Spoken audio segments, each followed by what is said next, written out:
one of those off-the-wall lineups, not bringing Demon Hunter. And I think he also left it up that one day. And then, oh, sorry, maybe it was Warrior that he left up. And we thought that he was trying to target that using either his Mage or his Priest or both. And now he's had to leave up both of these classes because he says he wants to ban the Face Hunter from Staz.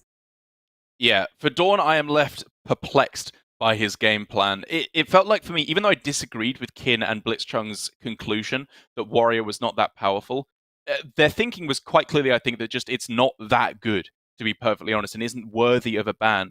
Whereas DawN here, I think, as we can take a look at his decks, seems to be going for some kind of a target with the Priest. There are whisperings amongst the community that Priest is favored versus the Warrior. That's why we're seeing a fair bit of it on ladder. When you're up against a Grandmaster, though, rather than the average ladder pleb, I think you are much less likely to be able to take consistent wins as the Priest. Yeah, and in large part due to the inclusion of Grom, as we were talking about, just as another type of OTK or finisher, whereas Priest was already struggling to come up with defensive plays around the OTK from Orkron.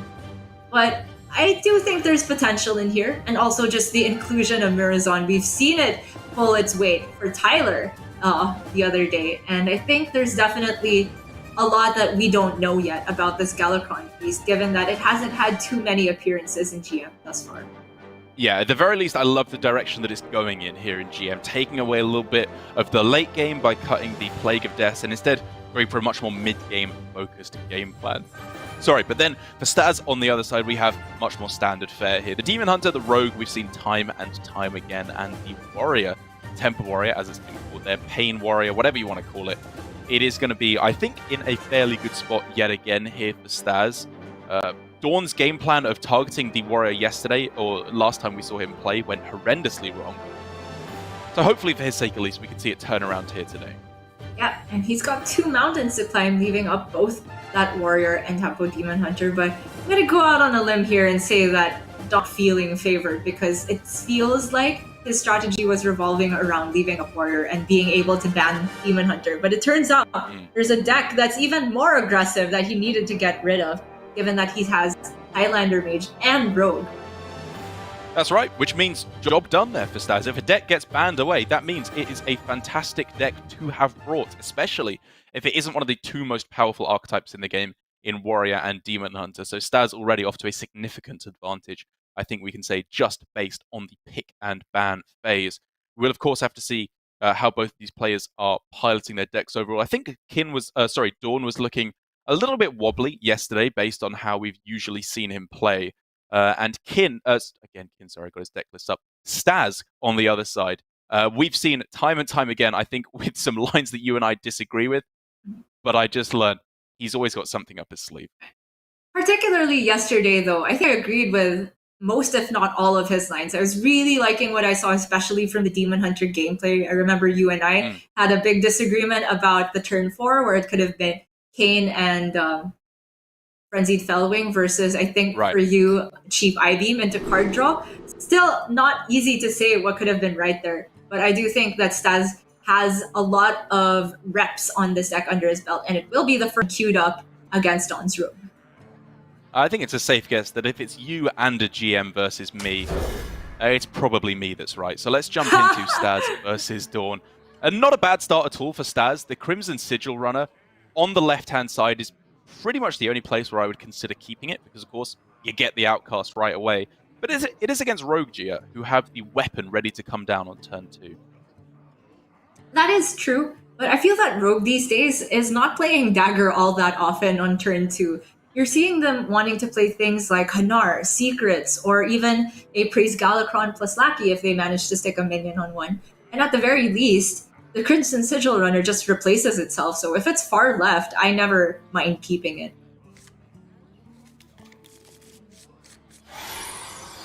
And he does indeed, holding on to the 1-drops, which is traditionally just very, very strong against Rogue. A single backstab, however, can kind of just undo all of this early game for Staz. DawN will be able to get down the Dagger or the Blackjack Stunner at the early game to contest the Sigil runner. And all of a sudden, he's in the lead. You know, I feel like I've said this so many times where, oh, this hand from Rogue looks like it can diffuse all of the Demon Hunter pressure early on.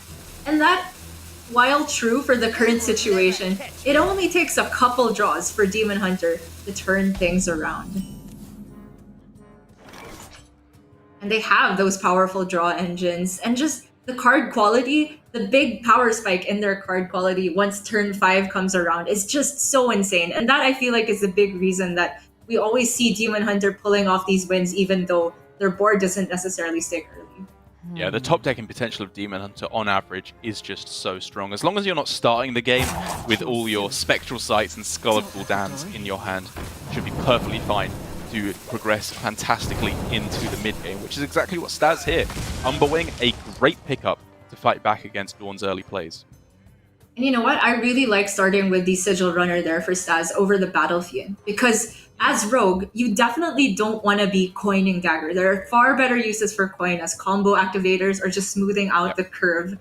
And whereas playing the Battlefield on this turn along with the hero power, it still gets up to 2 attack. The damage that the Crimson Sigil Runner would have done if it had it stuck that turn. And you saw in the end there, DawN even commits a backstab to a minion with less than 2 health.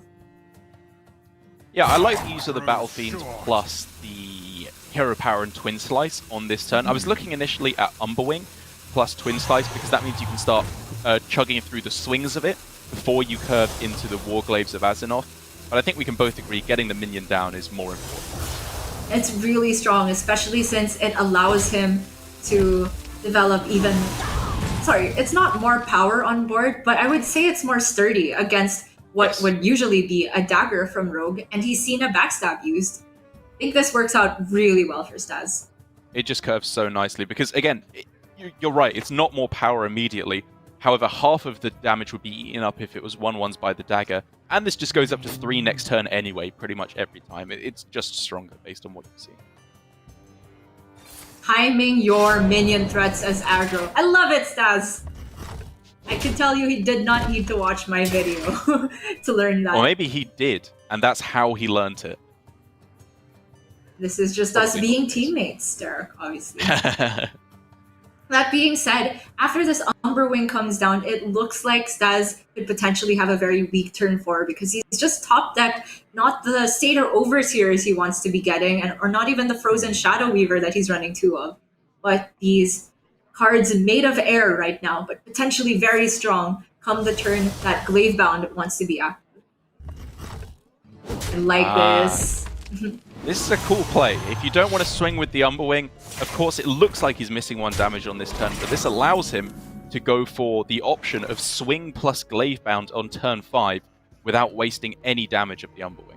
It saves you more weapon charges when you're not really using it for value. That's just basic Hearthstone, but it's difficult to see when you're super used to hero powering after a weapon has come out. So a small optimization, but love to see it. As for DawN, thankfully for him, draws something to play for the turn.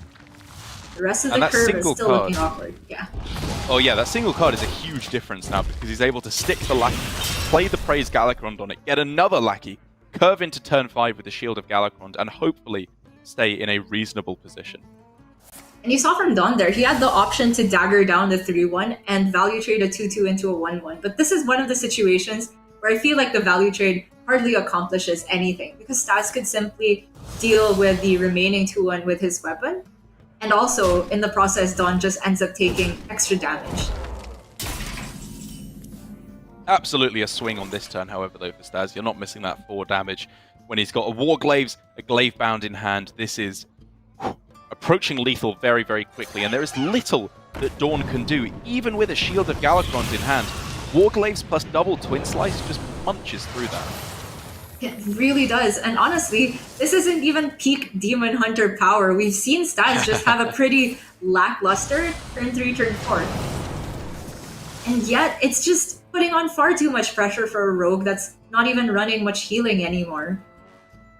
However, the one glimpse of hope here for DawN is the fact that he is heading into, I believe, a fully invoked Galakrond after this Shield of Galakrond comes down. So if he can just survive until turn 7 and then hit Kronks or Togwaggle or another Shield of Galakrond, any big minions off of the Galakrond itself battle cry, then we've got a game on our hands. I definitely see your point, Derek, but somehow the phrase turn 7 is a little bit laughable to me. So there's the option to go Warglaves now and clear off, go face, but I much prefer the option of getting the Glaive Bound down as soon as possible. Me too. The play you are expecting on turn 5 from your opponent is Shield of Galakrond, against which starting with the Glaive Bound is absolutely insane, because you can then follow up Warglaves plus the Twin Slices to get through it. The 6 damage goes face, I was about to say 7, and then Staz just wins the game. Indeed. And the saving of a weapon here, a weapon charge for Staz, all the way back on turn 3, now means that he only needs to expend one of these slices, the one that DawN already knows is in hand, to get rid of the 3-2 and then play the Glaive Bound and ship it to face. And that's going into the turn before a Togwaggle is active. So I don't think Staz will feel too sad about leaving up the Lackey. However, it's scary into exactly Faceless Corruptor, which is of course a 2-of in the deck. I think this is very clearly the best decision. Or not very clearly, but by far the strongest of the two choices, and I'm glad that Staz could find it. Indeed. I really like this. I think prior to recent weeks, it seems like Staz often takes very safe lines of play, plays around the best play from DawN, but I think he recognizes here that even if that does come down, he's got enough damage to get there over a few turns with the Warglaves. Huge top tech though there for DawN. It means he is not forced into going for the Shield of Galakrond, so he will not have to tank the 6 damage. Big deal indeed. DawN did believe in the 50-50. Yeah, I was gonna say. That would, well, just so you know, DawN, you missed out on a top 5 play 50% of the time there. Already. Maybe not as much burst as he wants to get at this stage of the game, and not enough card draw either.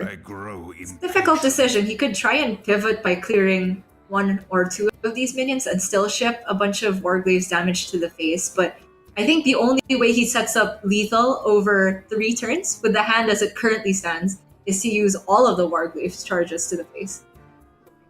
Which means if he has to do that, we could see Warglaves, Twin Slice, and then I-Beam on the Knife Juggler. Plus, he could then even fit in the Frenzied Fellwing in addition to all of that. Yeah, seems good to me. It's just awkward that the Fellwing, after being nerfed, gets killed on board by 2 lackeys. And on the other side, Gia, as I was talking about, if he can branch into turn 7, then he has a chance to get there. And based on how little damage Staz has available in hand outside of the Warglaves, I think DawN's gonna do it. Wow. Look at the respect from Staz. He does not want to see a Togwaggle or a Faceless Corruptor mess with his plan of getting this Fellwing going to face. Yikes. Was that really better than going for the I-Beam? I feel like that I don't know. could have got a lot more damage to the face with another line. Yeah, this definitely looked iffy to me. On wings of evil. And all of a sudden now, DawN just... I mean, he looks like he's in the lead. Unless Staz can find a lot of card draw or a lot of damage off the top. This is Demon Hunter, though. And speak of the devil. Why do I ever doubt Gia? I will never learn my lesson. Doubting Illidan. Who does that? Alfurion, I guess.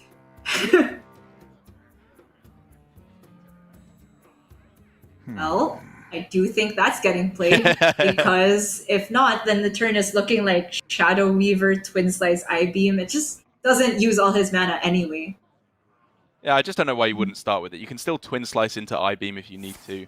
Alas, poor warlock. Whew, the other war. Oh! Altruist. So Altruist could be used on this turn for 2 damage AoE. Time grows short. Does it not just get better next turn, though? I grow Yeah. impatient. Especially going into what will be their turn 7, and All right, point to Derek. DawN did live to turn 7. If you're expecting Galakrond on the other side, I do think you want to save as much swing in hand as possible. We're with you. Yeah, it gets the damage to face. The Warglaives do set up, if not lethal, very, very close to it on the following turn with Altruist. But the one thing that could stand in the way of all of that is Galakrond at a Roth's End for DawN. He needs something pretty magical here. Oh, these are whiffs. That would be good later. These are all whiffs. Nothing that deals with the board immediately outside of the weapon. No Eviscerates, no Faceless Corruptor, no Taunt, no Kronks. I would say that's a pretty unlucky outcome for DawN. Yep. Not often I call a 0 mana active Togwaggle a whiff, but everything is coming to a head next turn. Yeah, it was just too slow. He needed a taunt, he needed a board clear, anything. Oh, there's a taunt. Easy golden kobold.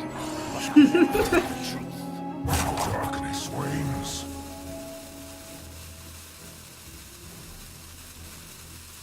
So we're looking at DawN at the very least taking 9, and then the Altruist Warglaives, that is just gonna create lethal for sure. Yeah, there's 5 on board, and the Warglaives on its own can seal the game. It was a good effort there by DawN, and I think there for Staz on the other side, you and I can agree, there was that one turn that just looked a little bit fishy in terms of how much damage he was sinking into the minions. But it does stay in that line you were talking about of Staz being, if anything, overly cautious about what his opponent can do, saying Togwaggle can come down there and then maybe I'm falling behind, whereas even if Togwaggle was there, he had so much damage he was pushing to face on that turn, he may have just been able to close it out. It's true. If Tog does come down that turn, it takes another turn to get the pay 1. So I'm not entirely sure as to the thinking of clearing off 3 minions there. And he was definitely not guaranteed to get Skull off the top. Granted, there were a lot of good draws for Staz there.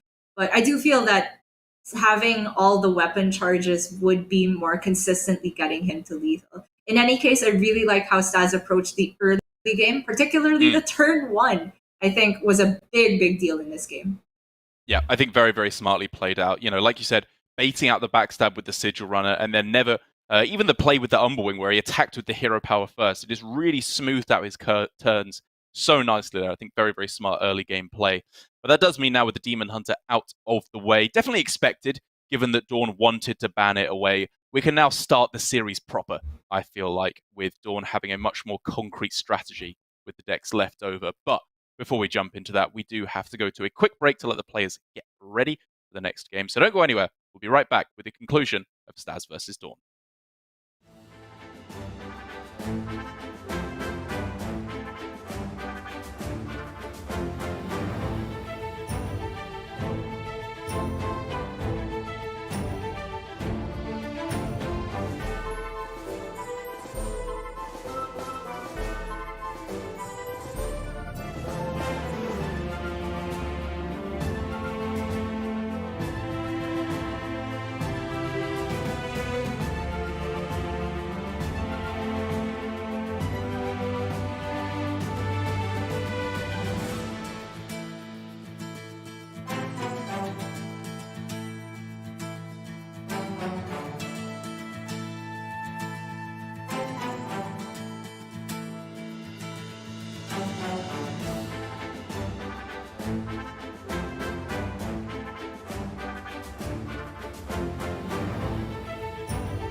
This is Hearthstone Grandmasters for the Asia Pacific region, and this is the third match of the day. Staz versus DawN, obviously down in Division B, where relegation is the first thing on these players' minds, Gia. And after a very swift win by Staz on the Demon Hunter, things should surely start to get a little bit better now for DawN.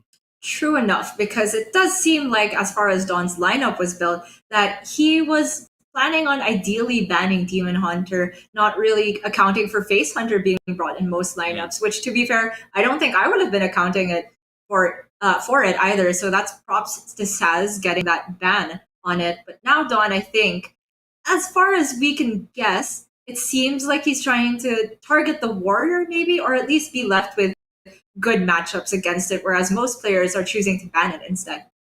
Yeah, obviously the phrase target can encompass a wide range of percentages in terms of how favored you think you'll feel. There have traditionally been extremely hard targets in Hearthstone. If we think back to like the anti-control lineups where you were bringing the Quest Rogue or the OTK Paladin back in the day with the Four Horsemen of the Apocalypse. Nowadays, I think target is a lot softer of a word. Even up against the Warrior, I don't think DawN could be saying he's especially far above 50%, even with the Priest, which is traditionally seen as the strongest of the decks up against Warrior. For the record, if we're going to bring up a hard target deck, can't believe you didn't mention the low jump, no win condition control Paladin. Oh my god, yeah. Back in the day, that was just peak Hearthstone. But you know what? Thankfully, I'm loving this there. meta too. Thankfully, there are win conditions in these decks, and we got to see it in full force earlier today from Alutemu on the Rogue, who just absolutely destroyed Flurry by cheesing out a win with the Rogue, even when he looked like he was miles behind. But aside from that, it's got to be said, we have seen some consistently very underwhelming performances from the Rogue. True enough, and now it's got kind of a new challenge to face, which is Mage, a deck that I feel has its loyalists, just as much as the Japanese players really believe in and continue to bring Druid. There's some people that live and die by the Mage. And that's a pretty good opener if I've seen one for both of these players. Yeah, looking very strong. DawN, So many options. to be fair, is left with not necessarily the easiest decision in the world as to what you pick off of Zephyrus, given that he doesn't have any of those, 7, 8, 9 cost cards, which are really what benefit off of Wild Growth. But even as I find myself arguing that he maybe shouldn't pick the Wild Growth off of Zephyrus, I'm thinking I sound pretty ridiculous. Yeah, it's just that the potential of what he draws, almost all of the deck, and there's an example, wants him to pick Wild Growth, but already you might be thinking maybe you need to use Zephyrus to remove this Hanar, because as it stands, it seems like it might just run away with value for Staz. Okay, fair enough, fair enough. The plus spell damage does make a couple of the options off Zephyrus a little bit more tempting. Like, for example, Soulfire on the following turn could just clear it off completely, although probably doesn't end up being the option. And now for Staz, because the secrets he's drawn are both dirty tricks, both of them are the lowest tempo, I think he actually deviates from getting the secret value here. I like this. Very smart. Nothing but power. Another dirty tricks. A dirty hat trick right there. Plague of Madness is interesting versus Mage that likes to play large minions. Yeah. Right, clearly sets out his game plan for the moment. Even if it's just used in the early game to take out, a Zephyrus, just literally without the Poisonous or a Twilight Drake early on, it could be pretty good. And oh my lord, was that a Solarian Prime drawn instantly after the Solarian died? What on earth is going on? It was indeed. And oh, Zephyrus, it gives Fork Lightning here over Holy Smite because he sees this little lackey as a threat as well. I mean, it really wants to kill the lackey. Look at how the Mortal Coil kills the lackey. Oh, Zephyrus man. is nothing if not vindictive. DawN has to bite the bullet here. It does mean he can't play the Twilight Drake on Curve next turn. As long as he can play Solarian on 7. I mean, honestly, memes aside, I was going to say that as a joke. As long as he can play Solarian on Curve, he should be fine. It's just so powerful. You know what? I agree. Just that little change in the texting, you can only target enemy minions, turns out makes the card far more powerful. It really do be that way. Staz's hand just doesn't have any pressure. You could say, from Staz's perspective, oh, let me play these dirty tricks at some point. Mage wants to play spells, right? That's generally their win condition is the Dragon Caster into Scam. But DawN's hand just doesn't have any spells until turn 8. It doesn't, and Gia, he also kept a dirty tricks in the mulligan, which is something I was definitely hesitant to say I liked. And I mean, to be honest, if you look at the win rates of secrets kept overall in Rogue, it's pretty low.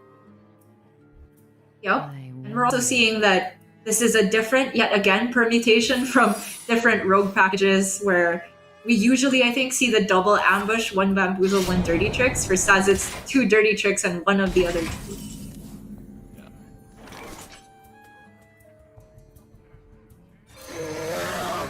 Play your biggest guy. The good news... The only fear, of course, was the ambush.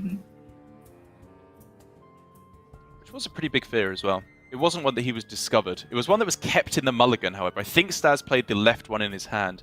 And you do need to think, what secrets are they actually going to be keeping in the mulligan? And I would think 0 unless they had Hanar. Do you remember if the Hanar was also in the mulligan? No, it was the only card he kept was Dirty Tricks, which is why I thought it was so weird. Right.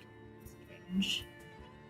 Maybe he thinks that the card draw is very important to keep toe-to-toe with Mage. And to be fair, there's a lot of windows where you can easily expect Mage to be playing spells, say turn 6 paired with Dragon Caster, or just a Blizzard by itself, or off of Zephyrus. That is, I don't know, that feels pretty reliant on your opponent though, whereas you could just find the proactive cards that you really want that don't rely on your opponent playing a spell. Because I agree, there are instances where they do, but there's also many outcomes where they just don't. They just curve out with minions. Most of the spells are very big or very reactive. I definitely see your point there. It's a pretty good draw for Staz. Allows him proactive to do this turn, whereas I don't think he necessarily wanted to play Faceless Corruptor without really the rush value, because I do think the dagger will just be killing this overconfident.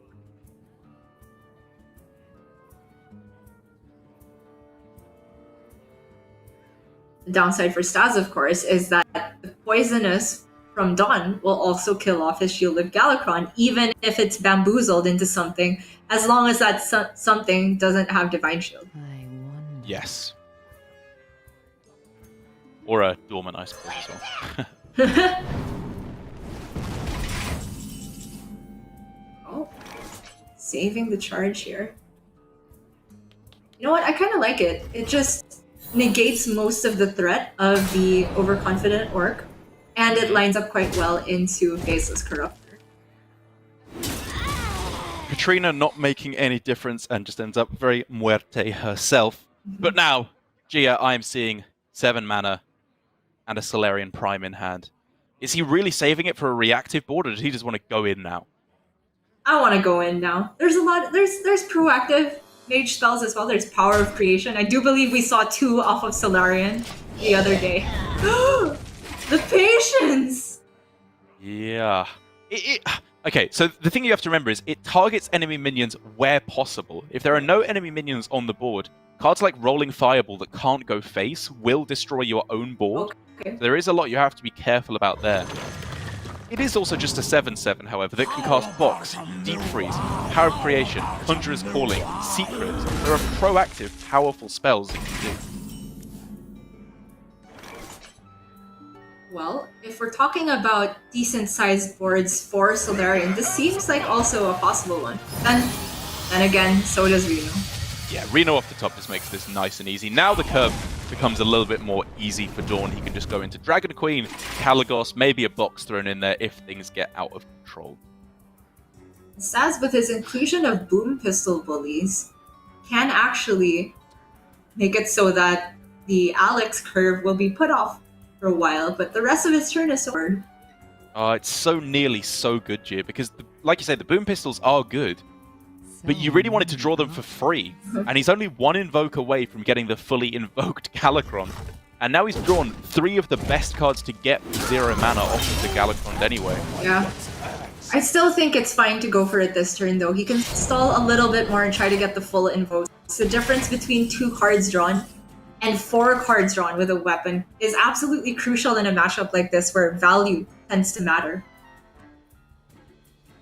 Well, I'm seeing one play only here for DawN. It looks very, very powerful to just line up the Deep Freeze here, keep the dagger frozen for probably the entire remainder of the game.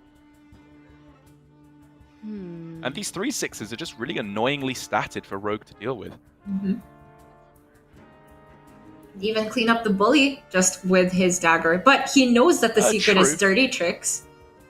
So he is hesitant to play a spell, but ultimately I think he'll realize that it's better than doing absolutely nothing this turn. Okay.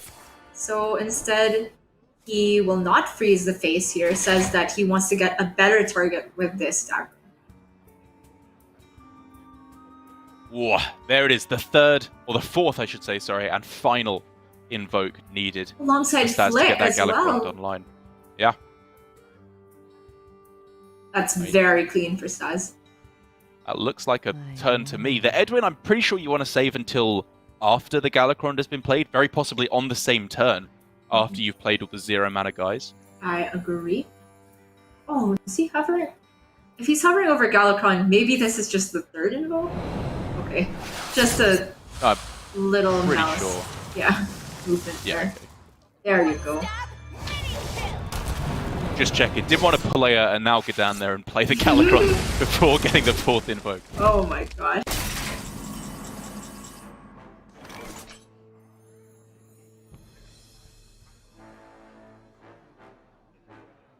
So DawN, he knows that Galakrond is very likely coming up on the next turn. So does he ever just say, let me build the biggest board possible if you don't get an insane Galakrond that's threatened lethal? Just looking at the Alexstrasza. But this is probably going to be very good too. Great Roll start. Revival is a fantastic way to start things off. The extra spell damage clears Wow. off the board. Okay, Staz now knows what one of the secrets are, right? Because you get the information if it's played twice, because it can't be played again. Correct. Yeah. It wasn't just nothing, it was actually actively bad to get the second spell Right. there. All things considered, Solarian still cleared off 2 minions and developed a threat on board, so can't complain too much.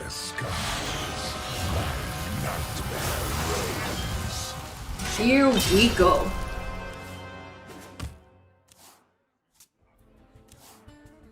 So I expect we're gonna see the little cat to start, test for mirror entity. Staz doesn't know what the other secret is yet.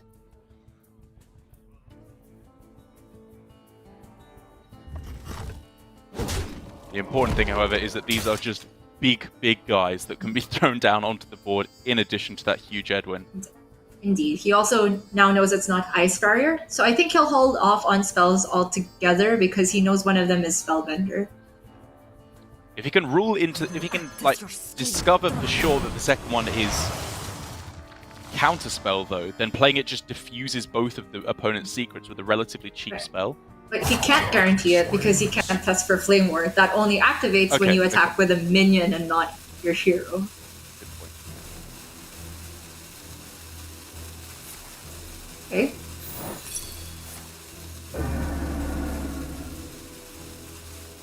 Got to play quick. I think he's probably going to hold back on the Cogwaggle on this turn for fear of Reno, the amazing Reno, to clear off his entire board. So he's still giving himself a bit of minion development next turn, but still threatening very clearly lethal here. Indeed. DawN can clear the Edwin if he wants by face tanking, but that doesn't sound very nice at all. I'm looking at some type of freeze and set up Siamat Divine Shield Wind Fury play.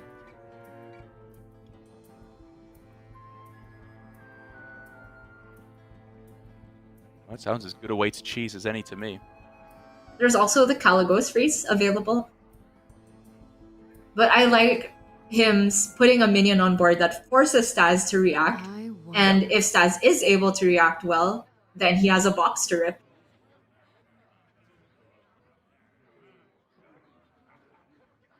Alternatively, he could box as early as now. I feel it's not quite necessary yet.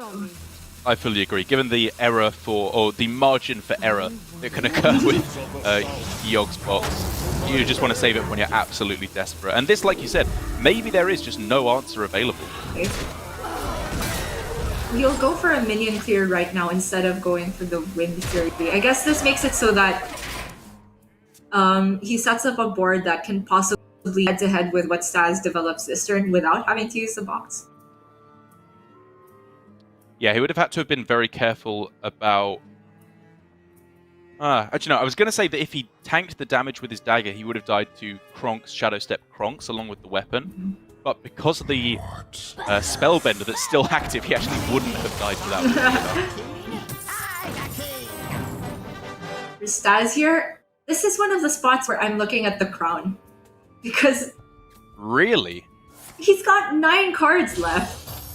Okay. I guess he's drawn most of the big threats. Yeah, he's drawn most of the big threats, I think.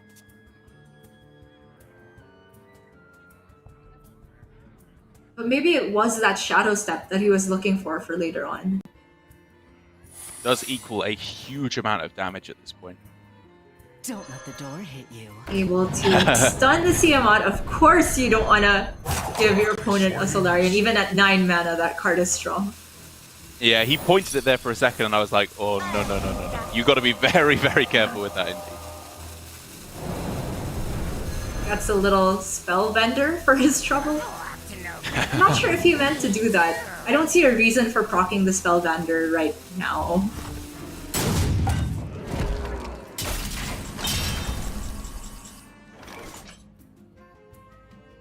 Whoa, now there is just an out for lethal on the Pyroblast table door.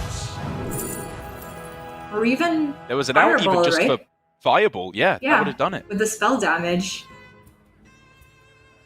And I'm pretty sure, like you said, that Staz, by going for the Shadow Step there, just wasn't actually anticipating the Spellbender to come down there. But he knew it was Spellbender because it was played twice. Well, he should have done, yes. Yeah. And maybe he did. Maybe this was all part of his plan, but it gave some significant outs to DawN.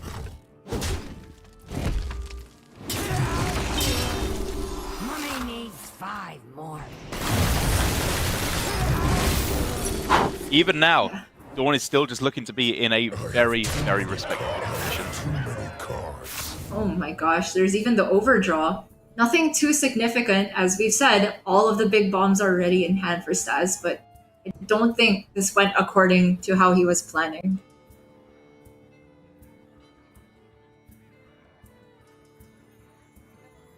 What about?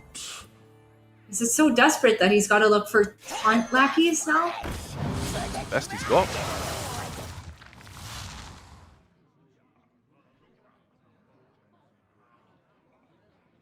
Getting desperate with the witchy lackeys, it feels insane to say. He can, of course, summon an 8/8 dragon, which is powerful, of course. Okay, a taunt. As is that. He'll run out of board space pretty soon.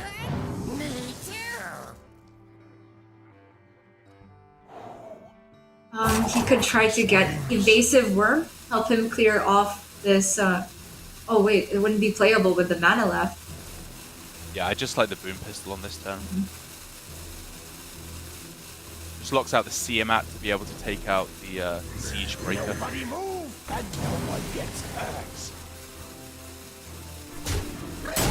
And I do believe that the 8 health on this makes it 1 damage off lethal with the ping with the Arcane Breath. But of course, there's so many things Kalecgos could discover off the Arcane. That's it, Rustied Raider, Arcane Breath. That's lethal. Right. This Raider's still available. The 1 mana discount is what gets the job done, or just the Flame Strike off the top. Why not make Staz that a little bit saltier about it? As DawN does take it 1 game apiece now. That is not a game I thought DawN had any business of winning.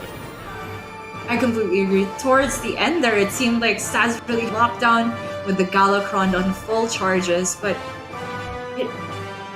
outside of the Blackjack Stunner, I'm not sure if he had good ways of clearing off the Solarian, but I feel that something had to have gone wrong there, that the turn ended without with the Solarian still on board and able to attack for DawN. Yeah, just using the Shadow Step when it was so unimpactful there as well. Whereas it could have been try to save, activate the Spellbender another way in order to get your Kronks to be Shadow Stepped back and go for lethal that way. It was a a very, very tough end of the game there for Staz, but I think you and I can agree there was some minor optimizations at the very least that could have Indeed. And again, we could say that this is the beginning of Rogue struggling, but it can't be said that it's entirely to Staz's detriment because DawN himself has a Rogue. He does. Also has the Priest, which, if you want to take an optimistic view of the Priest, you could definitely say it has two good matchups left. The Rogue has been pretty consistently struggling against the Priest, I think in no small part, as I keep saying, due to Leroy.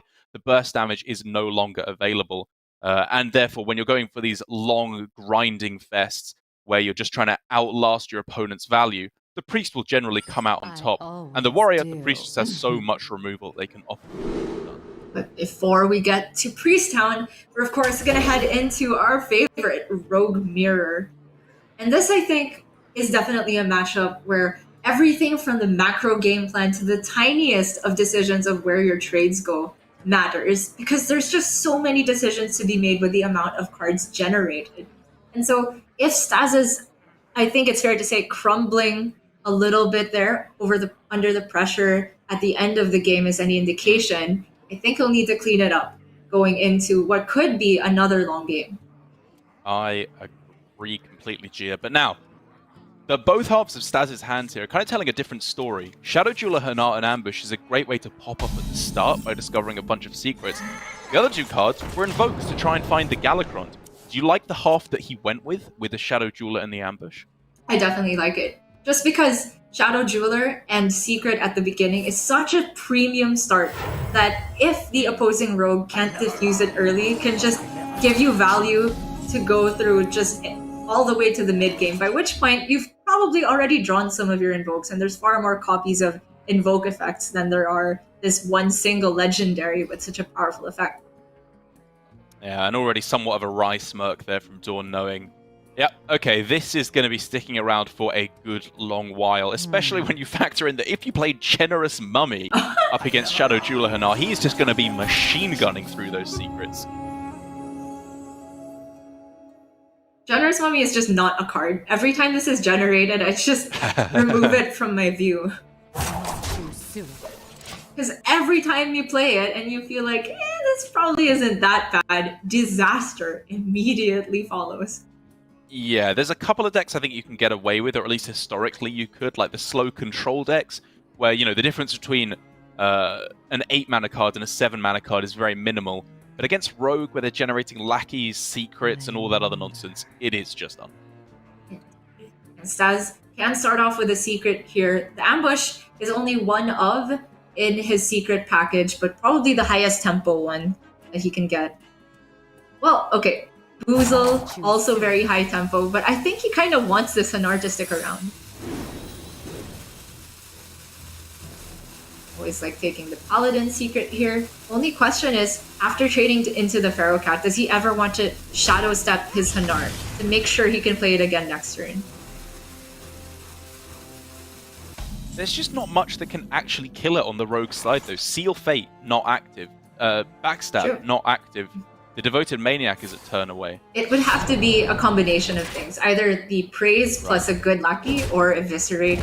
It's asking for a lot, so ultimately I like this decision.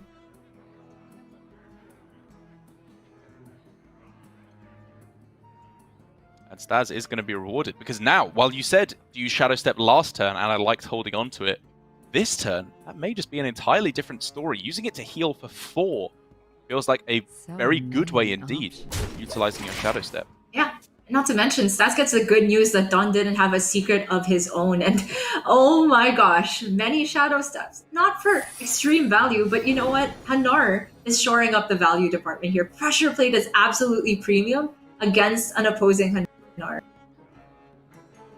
Great point.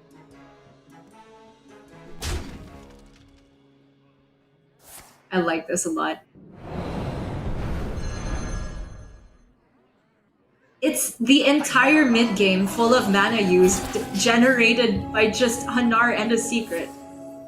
And the other thing that I really like is this is the perfect time to use Hanar. Later on, you want pressure more than value, whereas here, all the secrets just make DawN's life so difficult. It really does. It's even got the stunner. Is that better than the pressure plate, though, in your opinion? Well, it allows him to get down more min now and the Praise Galakron this turn. I feel like they accomplish similar things. Whereas this line just gives you more pressure, and the Hanar is near guaranteed to stick another turn, so I think holding the secret is fine. I wonder. And with the best line looking to just be Devoted Maniac, and who even knows what will happen as soon as you play that down and start trying to trade in. It's getting to a point for DawN that I wonder if he even wants to attack things anymore. It feels like every resource he expends into partially damaging the Hanar or dealing with the secrets is just resources wasted. And at some point, Staz actually does have to hit critical massive secrets. You can't have any more than 5 things on your hero, be it quests plus secrets.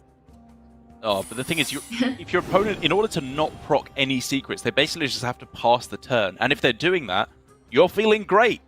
Okay. I think DawN is able to play minions and maybe not attack with them. There are not that many secrets that proc upon playing a minion. There's Repentance, Mirror Entity, and Snipe. Aside from those, though, it's like versus attacking. There's Freezing Trap, Snake Trap, Noble Sacrifice, blah blah blah. Good point.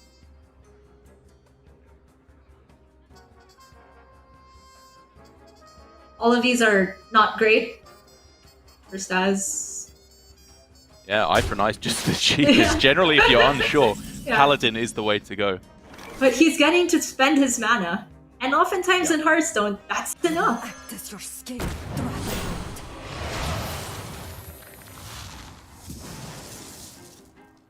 Benefit for DawN here that the minion he's up playing has taunt. So it forces Staz to respond if he wants to actually capitalize on his board lead.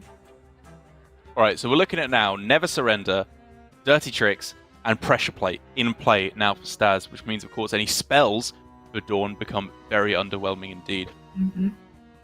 And I think after the Seal Fate comes down here, Staz can proceed from there as to how he wants to approach it. It could be Lackey, Goblin Lackey to rush it in and get the damage to face. I do think this is a turn where he doesn't need to play secrets.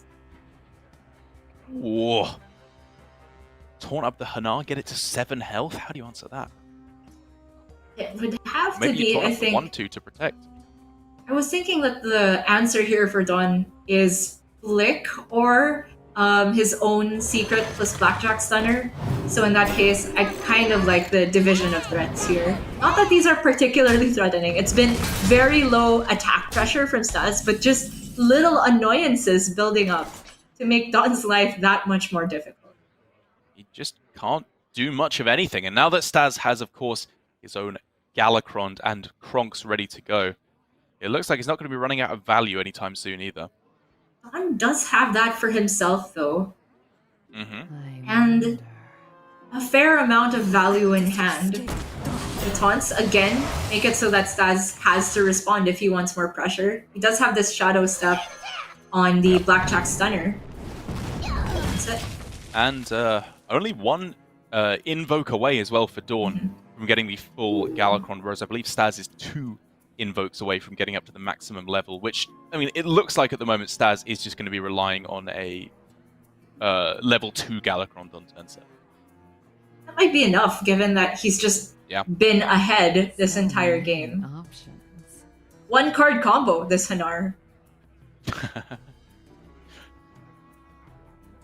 I don't mind starting with the Secret Discover, given that it looks like the turn will still end up being Miscreant, some Lackeys, and probably stepping his Blackjack to replay. Yeah, the fact that he went for the taunt on the Blackjack is a bit awkward here because he's basically just eradicating that straight away. But, you know, you don't want to go into the sunk cost fallacy here. It's still just the best play on this turn. Indeed. Choose soon. Don't let the door hit you. Just you wait. This eye for an eye. I mean, it could be pretty big. Imagine if that ends up with a Galakron swing to face. Or even That's the a lot of Kronks. damage this game. Sure, that sounds good as well. That cancels the lifesteal, I think. I don't know about the order on that. Also, not convinced at all by the pick of Malagos there, but to be fair, if he can get himself an Eviscerate off of the Galakron, which he's not running in his deck, then maybe he can make it work. I wonder.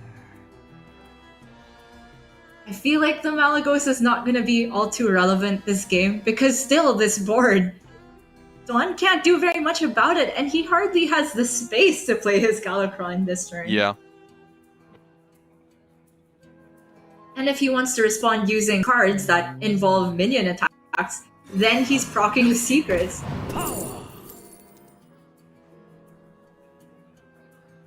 That is a load of nothing at the moment. He needs tempo. I'm gonna bite the bullet here. So secrets he really doesn't want to see are Freezing Trap, Yeah. Noble Sacrifice. But we have seen him hold off on spells entirely to play around Never Surrender. And I think he's probably pretty surprised to see that he was just allowed to attack there. Yeah. With, you know, it being not Freezing Trap, Noble Sacrifice, any of that stuff we were talking about. But that doesn't matter all too much for Staz. The game plan remains the same. Get the Galakron down, get the Kronks effect next turn, and pray that you draw something powerful off of the battle cry. There's one powerful card and one not unplayable card. I will act as your scale dragon. You know, as long as Staz doesn't overtrade here, I think he's got the board on lockdown. And by overtrade, I mean trade at all. I think this is very awkward if he leaves everything on board and has to force DawN to deal with it with a bunch of secrets protecting his board. And if even a few minions stick, suddenly Kronks is gaining so much value off of the buffs. Great point. It's often something that I miss out on homing in on the removal or the 5 damage to face, but this is just a really powerful swing with Kronks. And DawN doesn't have all too much he can actually do about that. Still with no secrets, he can't get the Blackjack Stunner down to start trading efficiently. But with a Galakron available, if he really, really needs a secret on the following turn, he could just play a 2-card Galakron in order to find one. Oh, I hate the sound of that, but it might have to happen. Because everything else is either too expensive or generous, Mummy. To be fair, he knows that he can attack here, right? So he could start with Seal Fate on... I don't think he has much liberty to play spells, because he hasn't tested for Never Surrender, and he also knows that that's true. dirty Yeah, tricks. true. Good point. Attacks are fine, spells are alarming. Great. Then again, we were talking about secrets as an out, and that would eventually proc Staz's secrets anyway. So Yeah, at that point, though, you're Blackjack stunnering the 5/4, so you're probably okay anyway. And at least Never Surrender is not entirely impactful after the 4/5 dies. Yeah, good order here from DawN. Or he's just forgoing the spells altogether. He says he doesn't want Staz to draw. Yeah, the other option was, of course, to go Seal Fate on this Shield of Galakron, which pushes it up to 7 health, and then it perfectly trades with one of the 4/4s.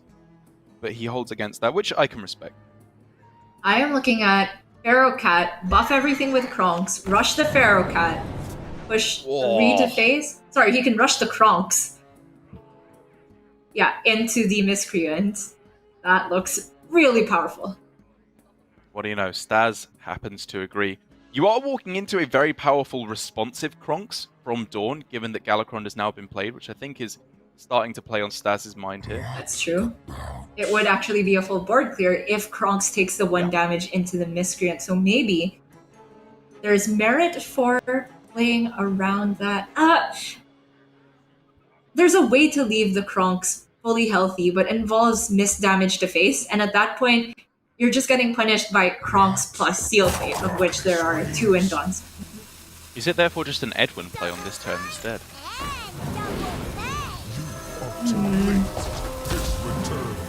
I feel that play, without buffing the rest of the board, then opens you up to single target removal, and the rest of the board just gets traded down naturally. There's no way to play around everything, but Staz is saying you need to have something else on top of the Kronks. That is He exactly what DawN has. Even if we factor in the never surrender, everything still just dies.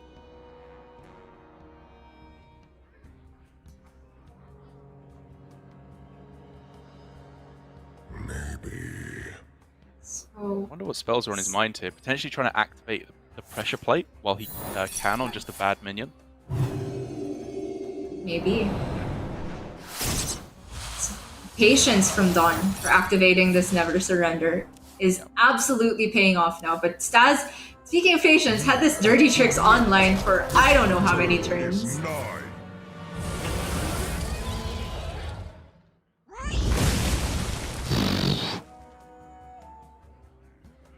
And all of a sudden, from being miles behind, it feels like DawN's actually just in the driver's seat now. He's not on that low of a health total. He can just start to go for the value game plan very strongly here. Yeah, I do think we're quickly transitioning into that. It's not like Staz is short of answers himself. He can flick away this Kronks, seeing as his own Kronks has been played. But the scheme and the step for DawN here, this is not how he wanted to end the turn, but still good. Right, and the weird thing is that pressure plate is kind of good for DawN here in a way, because it means that Flick can now no longer target the Kronks, thus deleting the other ones from the deck completely. Oh my gosh, you're right. We're talking about perfect play around secrets. DawN gets the #1 prize. Yeah, I think actually what he was setting up for there, maybe what he should have set up for them. Yeah, okay, so the better play here, this may be getting way too greedy, Gia, but he could have gone for Shadow Step on the Kronks, which means then of course it doesn't die, and not Togwaggle scheme it. And then in the late game, make a wand and set up for Kronks, Shuffle, plus the wand all in a turn to draw a whole bunch of them. Oh my gosh, I don't even know how you thought of that. Viper did it in one of the early weeks. That was the top 1 play in week 2. According to Derek Brown, famed Hearthstone caster. I've been outed as not having watched your week 2 video, but I promise I watched week 1. Yeah. And week 3. Muzzy fatiguing. Great stuff. Yeah, it was amazing. But this way for DawN is obviously slightly lower value, but of course I may be getting ahead of myself by thinking that late game focused. There's still plenty of cards in the deck. Even before the shuffle, there would have been 15 cards left on this turn for DawN. And it's not just about value, it's also about surviving. So I don't hate his game plan here of going for a slightly less greedy approach that has more immediate payoff. It still works out. At some point, he will draw those Kronkses, and even if they don't come down all on the same turn, they will be devastating to Staz, either in buffing DawN's board, creating an 8/8, or just destroying whatever Staz develop. The problem is, of course, with all of this, that Staz now has information that there are Kronks shuffled into the deck. So from his point of view, Flick is kind of bookmarked into just going for specifically Kronks as soon as that comes down. Which is not... Got a special purpose. Yeah, exactly. Which isn't necessarily a bad for DawN again, because that means that all of a sudden he doesn't have to deal with Flick for quite a long time, so he has more liberty to develop onto the board. Seeing how that plays out. And you know what? Off of the Dragon pick, I was actually surprised that Staz went for Evasive Worm over Waxadread, because I largely feel that the game is transitioning into maybe not quite fatigue game plans, but just squeezing out every last bit of value you can. I do see your point. That the counter argument that Staz, I think, will be making here is that he's not winning the late game value game anyway, and Waxadread isn't on average quite enough to get him over the mark, so he needs to take the highest tempo options to try and swing the board. I'm not certain that I agree at all, because Waxadread can absolutely single-handedly shore up your value game plan. But it's a valid line of thinking that he just needs to win the game right now. Sure. And as far as that line goes, the Evasive Worm could pay dividends right now. Just to kill off the Flick, he can also play this Devoted Maniac, clear the board, and end with an untargetable minion in play, the Bane of Rogue. Darkness wanes. Nobody move, and Okay. no one gets hurt. On wings of evil. Not Meaning that it's finally certain. time. It Okay. doesn't look like an especially powerful one, though, does it? It doesn't. But he can still clear the Flick with Backstab and trade the Devoted, but Okay. I'm curious as to the timing of Boom Pistol.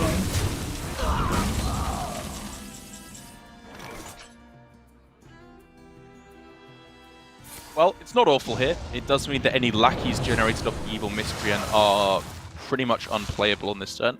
Actually, having said that, he can get one down if that allows him to clear off a little bit extra. 6 mana Lackey. Yikes. I mean, it's the play, right? Unless he wants to go for Sap Boom Pistol, that's bad. And Hanar. That does sound very bad. Yeah, he can at least take this DT. Hope to go from there. This does kind of circle back yet again to my thinking about Staz's pick at the start of the Malagos. It was a final second of the turn rope pick, but he did click on Malagos. He wasn't given it accidentally because it was the middle option.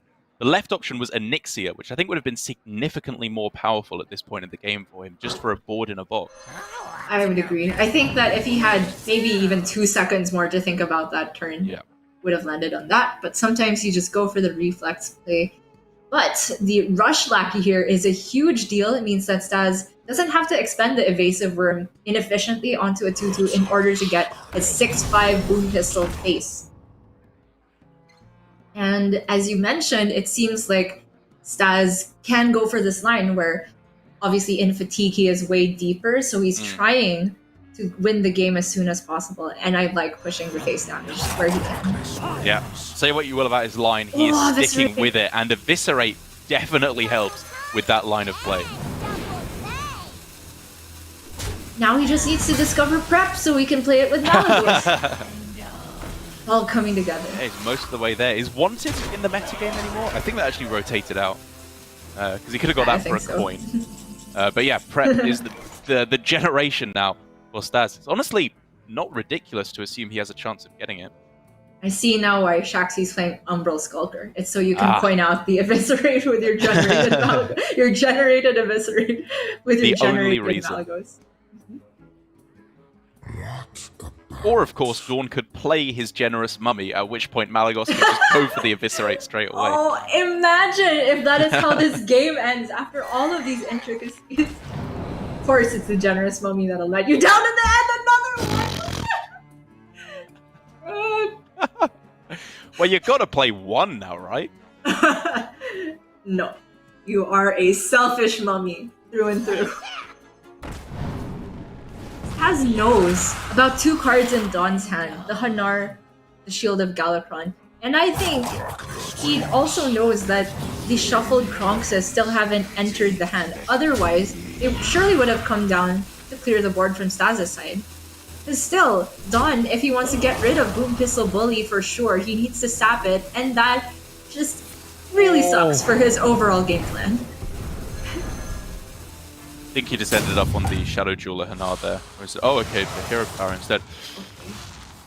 As long as he doesn't develop the Dangerous Mummy, or the Generous Mummy, he should be fine. No, that is the name.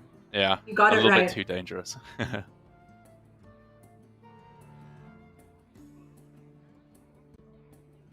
So, if the Boom Pistol was that problematic last turn, I'm inclined to say he should play it again this turn. what about I would also like to see maybe Staz start pushing his hero power, because getting that last 1 mana off a Lackey really makes the mana expenditure clean this turn. Fair enough. I was looking at Fairy Dragon Bamboozle plus the Boom Pistol on this turn. what if But the Lackey, there are a lot Go of for good that. Lackeys here. No one gets hurt.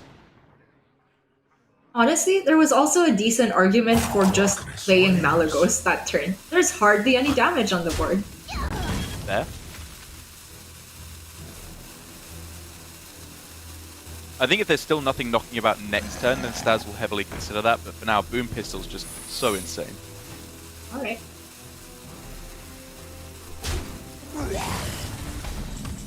So he likes your play, the full tempo development, and you know what? Rewarded for not playing Malagos. Yikes. DawN's just got nothing. Except for Gia. Don't say it. He can almost clear it off, actually. If he had another Goblin Lackey and they didn't cost 6, and we weren't living in fantasy land, he could get it. But the Coilfang Warlord I think is this insane. Was an error from... Yeah, why would he target the highest cost minion there to start the turn? What that card is called? Coilfang Warlord? It's a 9/7 with Rush that summons a 5/9 with Taunt upon its death 9/5. rattle. Don't get too crazy. Oh, what did I say? 9/7. Oh, 9/5 with Taunt. Yeah, sorry. Darkness wanes. DawN cannot get through that. Well, look at these cards from DawN. These 6-mana 1/1s without taunt. This is so sad to watch. It really is. And to be fair to That's not Staz, me. he had a game plan, which was that he wants to go for the aggressive approach in the next stage of the game, and it has worked out fantastically for him. He is right on the cusp of winning the game. He is one Kobold Lackey away from lethal. The only consideration now is Malagos. If you're not going for that, obviously you start with the hero power to try and find lethal, but is this the time to just stick it and set up for this? Well, obviously he's been playing these Boom Pistols turn after turn to shut off what he knows are additional Kronkses in DawN's hand or deck. So he has to evaluate, if you play Malagos this turn, how bad does Kronk get for him? And honestly, not too bad. Kronks is fine. He still wins the game with a Kronks. Even Kronks Rush, and he's still winning the game. But there is Just that because of upside how- of... Darkness wanes. Sorry, go ahead.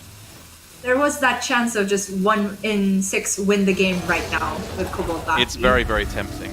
Yeah. Although I think it's actually now 1 in 7 with both the Draconic and the Titanic one. Yeah. Oh, sorry. So even less likely.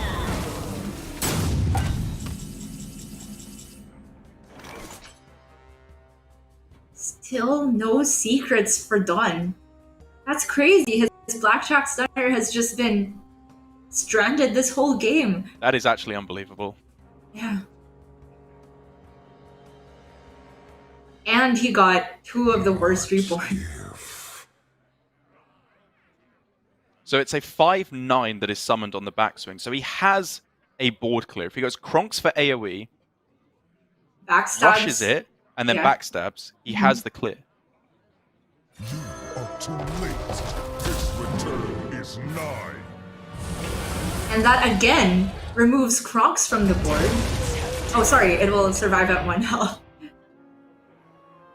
So Staz could flick it if he wants to. Alex Straza That's put got to be DawN the pick. up, right? And like you say, this does give Staz the option to go for Flick in order to remove all following Kronksies from the deck completely. First of all, DawN just has to survive, and there are a couple of ways that Staz can get that Kobold Lackey here.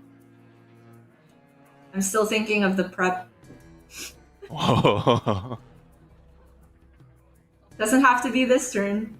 But then again, if it's not this turn, the Alex Straza will heal DawN up and out of range of a simple 6 damage.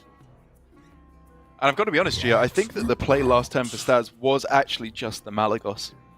There wasn't the 1 in 7 of winning the game on the spot, but it was so unlikely, I think, that DawN would be able to clear the entire board and the Malagos all on the same turn. Well, to be fair, it would have taken this same turn from DawN, right? The Kronks for AoE and rush it, but then he wouldn't deal with the Coilfang. Exactly. Yeah, that's Something fair. sticks around. Another one! Okay, surely it's the Onyxia now. Okay. I like the He's look of had the that. time to think about it. And he will be flicking away, as you said, the old Kronks, and I think the 2 copies left in DawN's deck. I actually think I prefer this line of not Oh, going okay. for the flick on the Kronk Sure, because it develops yeah. so much tempo. Yeah, this is better as well. This says, well, if you have the Kronks in the deck, it's not very likely to draw at this turn, Yeah. and this presents actual threats right now that DawN has to deal with. Alexstrasza Taunt is a very powerful play I'm seeing as a potential. Outside of that, it could be Generator Lackey. Thought you were gonna say Generous Mummy because you started that sentence. Well, I was actually going to say DawN could just go Generous Mummy and then Faceless Corruptor it straight away. Yeah. There's not really any benefit of doing that over just hero powering for a Lackey instead, though. I will say that the one time I was happy to have Generous Mummy was when I had exactly Goblin Lackey and Witchy Lackey to pair with it. You can rush it and then reborn, evolve the Reborn.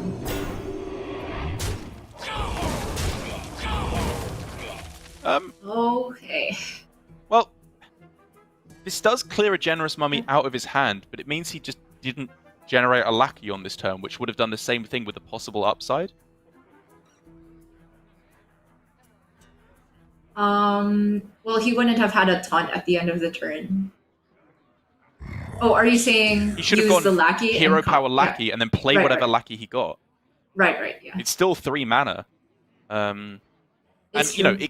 it clears a mummy out of his hand, but I just don't think he cares. It's not taking up hand space. Like, it's not at a premium right now. Yeah, I agree. Bit strange. In any case, turn for Staz looks pretty simple. Yet again. Still no secrets. DawN. Both the Hanar and the Shadow and the Blackjack have been there since near turn 1, I think, and they just have been taking up hand space this whole time. Just It as is. much as the Generous Mummies. Just brutal. So the options now include Alexstrasza to his own face to just try and heal up out of range, which, as far as we can see, would keep him alive. Oh, as far as he can see, I should say, sorry. Yes. Devoted Maniac or Hero Power could generate an Ethereal Lackey for a spell, for a secret, however, which is, I think, the other real only line he has. Yeah, I like the sound of that better. I think that the Alexstrasza to his own face is really disrespectful of just, even if Staz doesn't have lethal that turn, you're just giving him an attack with the 8/8. And that means if you're not dead this turn, probably dead the next turn. Okay.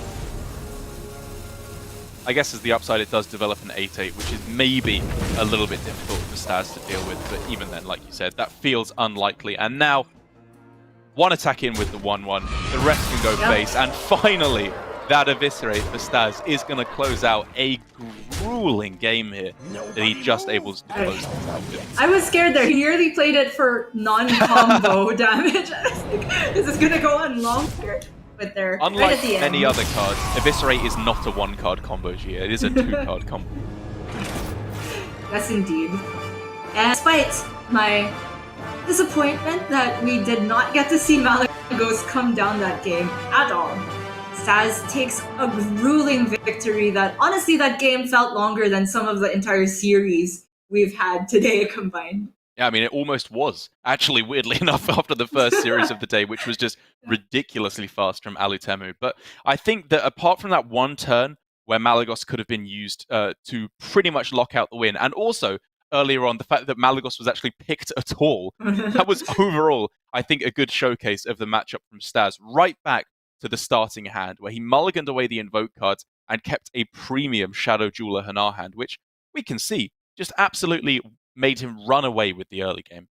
He really did. And to be completely fair, I feel that was one of the worst, at least, random card generation outcomes from Rogue I've seen for DawN's situation. Just unplayable reborns, all of the secrets towards the bottom 10 of his deck. That's really, really unfortunate. But he does still have Warrior left up from Staz, and I do feel that DawN's strategy is somehow disrespectful of Warrior, so maybe he's not feeling too sad to run up against it. Maybe. Personally, I think he is wrong in that assumption. I think that Staz has got one very good matchup up against the Rogue, and one, I think, even slightly favored matchup against the Priest, especially now that we are seeing more and more decks transition over to the Grommash Hellscream build of Warrior. Having said that, Staz is not including Grom in his Warrior deck, so that means there's that little bit less burst potential, which is the most powerful plan you can go for up against Priest. So maybe against this specific opponent, DawN has got himself a slightly more favorable matchup with the Priest. But first of all, he's got to get there with the... Indeed, and Staz already has the Corsair Cash. That's the name of your new segment, right, Derek? You should keep Corsair Cash in the mulligan. Yes, exactly. Yeah. And on this week's episode of Top 5 Boxes... Great segue roasting me there, Gio. Whew, don't I feel owned. This is a real mind game because you're saying you got owned, so I don't really know if you feel like you got owned, but I will say, Staz mulliganing away the risky skipper made a lot of sense to me, but he quickly gets the second one back. And that is value. Sky Raider into Sky Raider. Yeah, there are very few matchups that I like keeping the Sky Raider in. It's pretty much just Demon Hunter off the top of my head that I think it's crucial to get the board cleared that early. But now, as you said, with the Anchor ready to go on turn 3 and one in the starting hand, Staz is looking nowhere near like he's going to be run over in the early game. The only thing he needs now is, I guess, value to make sure he doesn't run out of stuff, which I think the weapons should take care of. Really should. And most of the time, I like coining out Evil Miscreant just to get it online, but since DawN knows that there is a 3 attack weapon in hand, guaranteed for Staz next turn, it just will die immediately to the weapon plus the Sky Raider trade, so I think the ambush makes a lot more sense here.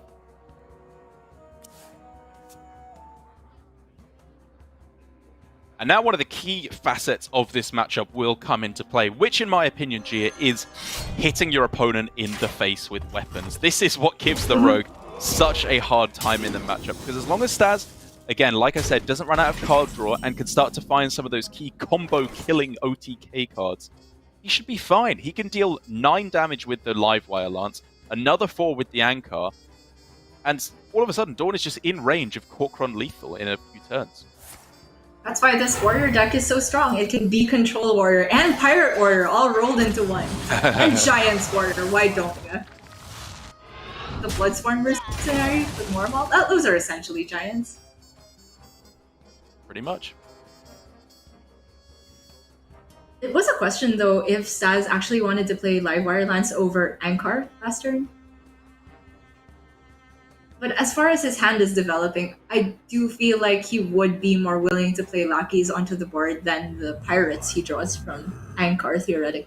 Yeah, he doesn't really have any of the combo cards to go with Risky Skipper. Like, in my opinion, Bomb Wrangler is one of the best cards that you can hit against Rogue, just because, again, it's more damage off the bombs, which Rogue cannot lead the charge. So, first testing for Ambush gets rewarded here. And that's a pretty good pirate. Yeah, it's a great one. The only question now is whether or not he bothers trading into the Poisonous, because again, I was considering there if he should just ignore it and launch it all to the dome. Oh, but he kind of wants to stick this Blood Sail, surely. He can even taunt up his Sky Raider to protect it from the 2-1 going in.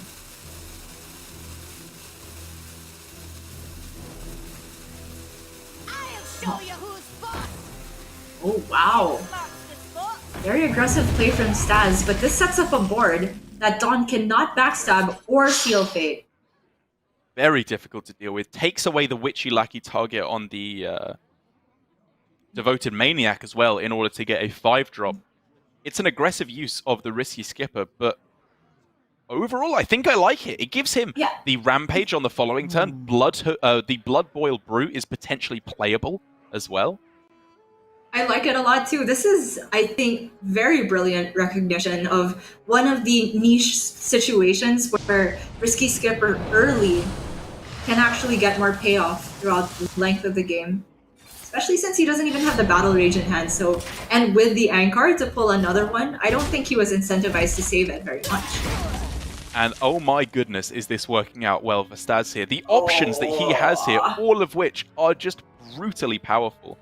There is, of course, the risky skipper in play, which damages his own board, but even just rampage and push everything to the face is nuts. I love the sound of that. I don't think he even needs to develop more minions. He could just rampage this Blood Sail, push the weapon, and 2 attacks face, re-equip the Anchor, and chill. Whoa. The thing is, if DawN doesn't deal with the risky skipper himself, then Staz can choose how he wants to utilize the 1 damage adding AoE. That's not the word I wanted to use. Compounding AoE. Yes. That's a real strength of the skipper, right? And that's a big reason why we see a lot of people playing against risky skipper, trying to put it to 1 health, so that if the opponent wants to take advantage of it, then they need to have an additional way to buff it. Staz taking the Blood Boil Brute here, and I could see the merit behind it, because his board was not necessarily as resilient as it looked. With a few lackeys having been generated now, the chances of getting a rush or a Kobold lackey to clear off the 5-2 was fairly high. But if it were rampaged, it would go up to 5 health. I feel that was reasonably sticky. In any case, Staz just gets to stick the 6-7 and go for lethal with the Corcron. My goodness. That will just close out the game. Well, say what you want about Staz's line, it did end up in a turn 6 lethal against the Rogue. And this is a perfect example of what I was talking about. It's the damage that Rogue just cannot withstand. No heal and barely any taunts at all to name. That means Staz with a very, very weird little line with a low-value risky skipper to just run him away with the game. There was nothing that DawN could do on that turn. I do think that risky skipper turn was a flash of brilliance from Staz there, because I tunnel on holding the risky skipper for big combos. Same. It's in my video. It's what I hear from a lot of the pros. But there are situations where it can be used for even more flexibility, and that just adds another layer to the power of this one innocent-looking 1-3. Hunter Ace says that Warmaul Challenger is the next target for nerfs. I wonder if it might actually be risky skipper. Well, I think this just really exemplifies what this GM is all about. The good players follow the rules, but the great players break them, as Staz excellently showcased there. And with that out of the way, Staz does end up taking a win here today. His second win of the week, I believe, bringing him up 2-0 here at the start of the Swiss. And we can say, taking a look at the schedule, how it is going to shape up for the rest of the players that we have here today.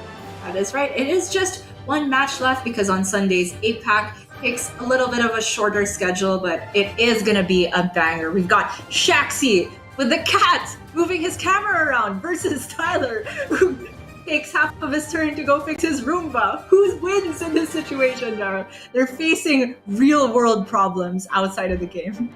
Yeah, exactly. It's like they each have their own really, really rubbish Digimon that they're throwing down, with Tyler having weird Roombamon that he's trying to get working in the first place. Apparently, I found out as well, the person he had yesterday trying to fix it was his brother, who I'd never actually seen before. Seems to be staying at home with Tyler at the moment due to everything